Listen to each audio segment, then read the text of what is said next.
Everyone, welcome back to my another video. Today we are going to learn rules of debit and credit.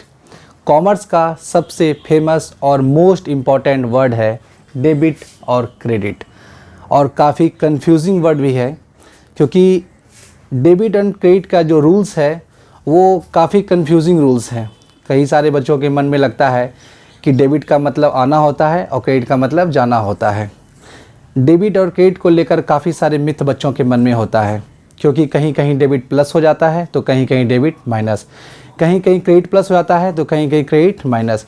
यदि आपको भी debit and credit में परेशानी होती है तो ये वीडियो आपके लिए है। इस वीडियो को अंत तक देखें और आज मैं डेबिट एंड क्रेडिट का सबसे आसान तरीका समझाऊंगा। क्रेडिट को समझने के लिए दो रूल बनाए गए हैं, जिनमें पहला रूल है गोल्डन रूल। गोल्डन रूल जो है वो आपका ट्रेडिशनल कॉन्सेप्ट पर बेस्ड है।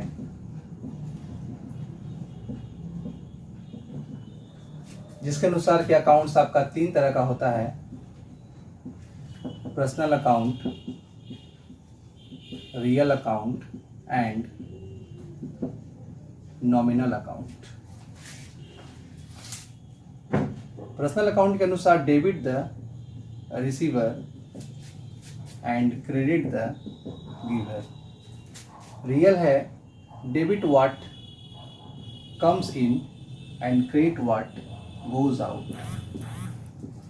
And nominal account, debit all expenses and losses, credit all income and gain. ये जो रूल है debit the receiver, credit the giver, debit what comes in, credit what goes out, debit all expenses and losses, credit all income and gain. ये जो rule है जिसे golden rule के नाम से जाना जाता है, ये रूल कई सारे बच्चे यूज करते हैं, मगर ये रूल काफ़ी पुराने हो चुके हैं और काफ़ी कंफ्यूजिंग रूल्स हैं। तो आई सजेस्ट कि आप जो है जो नेक्स्ट रूल मैं आपको बताने वाला हूँ, मॉडर्न रूल, आप उसे फॉलो करें।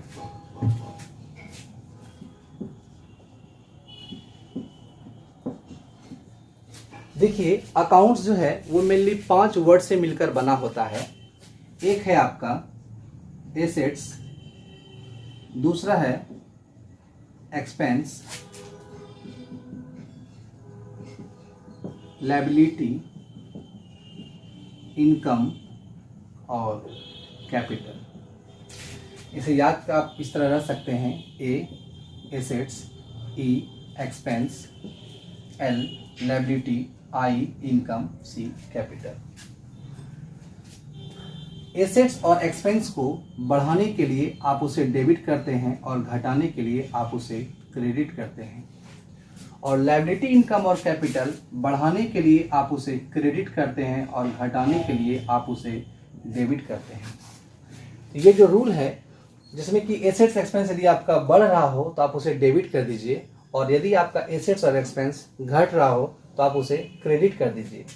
यदि आपका लायबिलिटी, इनकम और कैपिटल बढ़ रहा हो तो आप उसे क्रेडिट कर दीजिए, और यदि आपका लायबिलिटी, इनकम और कैपिटल घट रहा हो तो आप उसे डेबिट कर दीजिए। इसके बाद जब भी आप कोई एंट्री बनाइए तो सबसे पहले आप ये देखिए कि वो किस अकाउंट में इन्वॉल्व है, यानी उसमें कौन सा अकाउंट इन्वॉल्व है। उसके बाद आप इस रूल के द्वारा आप अच्छी तरह से समझ सकते हैं कि किसे डेबिट करना है और किसे क्रेडिट करना है। तो उम्मीद करता हूं कि आज के इस वीडियो में आपको डेबिट एंड क्रेडिट का मतलब अच्छी तरह से समझ आ गया होगा। यदि डेबिट एंड क्रेडिट को लेकर अभी भी कोई कन्फ्यूज़न आपके मन में है तो आप नीचे कमेंट बॉक्स में मुझे बताएं। तो मिलते हैं नेक्स्ट वीडियो में, तब तक के लिए wish you all the best, take care, bye bye.